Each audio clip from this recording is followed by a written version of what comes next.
ஆச்சி மசாலா. எந்த சமையலும் ருசி தேடும் ரகசியம். 20 ரூபாய்.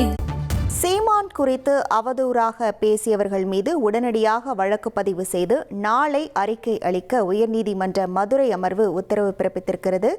அவதூறு பரப்பியதாக யூடியூபர்கள் மீது நடவடிக்கை எடுக்க கோரிய வழக்கில் இந்த உத்தரவானது பிறப்பிக்கப்பட்டிருக்கிறது. விவரங்களோடு இணைகிறார் நமது செய்தியாளர் மாரிச்சாமி.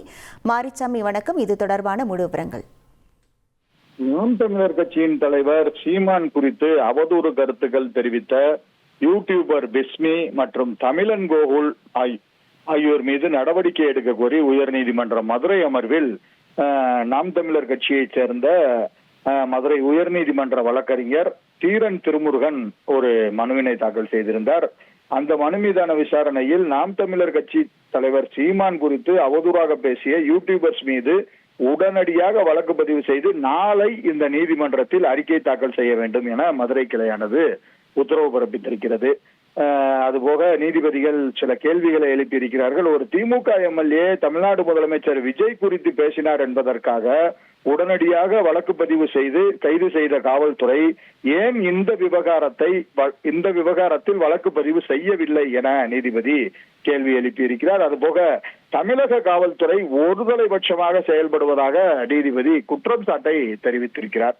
அதுபோக தேர்தல் வெற்றியோ தோல்வியோ சீமான் தமிழகத்தில் தவிர்க்க முடியாத ஒரு தலைவராகத்தான் உள்ளார் என நீதிபதி தனது கருத்தினை பதிவு செய்திருக்கிறார்.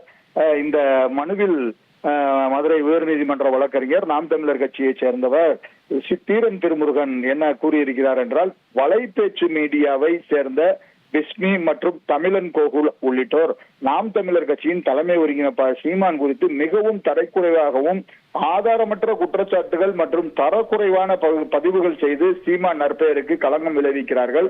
இது அரசியல் உள்நோக்கத்துடன் இருக்கிறது என கூறியிருக்கிறார். இந்த வழக்கானது நீதிபதி விக்டோரியா கௌரி முன்பு விசாரணைக்கு வந்த பொழுதுதான் இந்த கேள்விகளை எல்லாம் கேட்டிருந்த நீதிபதி இந்த வழக்கு தொடர்பாக நாளை அந்த வழக்கு பதிவு செய்து உடனடியாக இந்த நீதிமன்றத்தில் அறிக்கை தாக்கல் செய்ய வேண்டும், மேலும் அந்த வீடியோக்களை நீக்க வேண்டும் எனவும் உத்தரவிட்டிருக்கிறார். விவரங்களுக்கு நன்றி மாரிச்சாமி.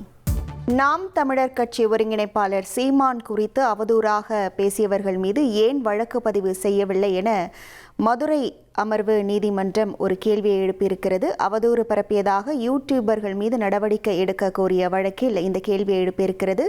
மேலும் உடனடியாக வழக்கு பதிவு செய்து நாளை அறிக்கை அளிக்கவும் உத்தரவானது பிறப்பிக்கப்பட்டிருக்கிறது. ஆச்சி மசாலா. எந்த சமையலும் ருசி தேடும் ரகசியம். 20 ரூபாய்.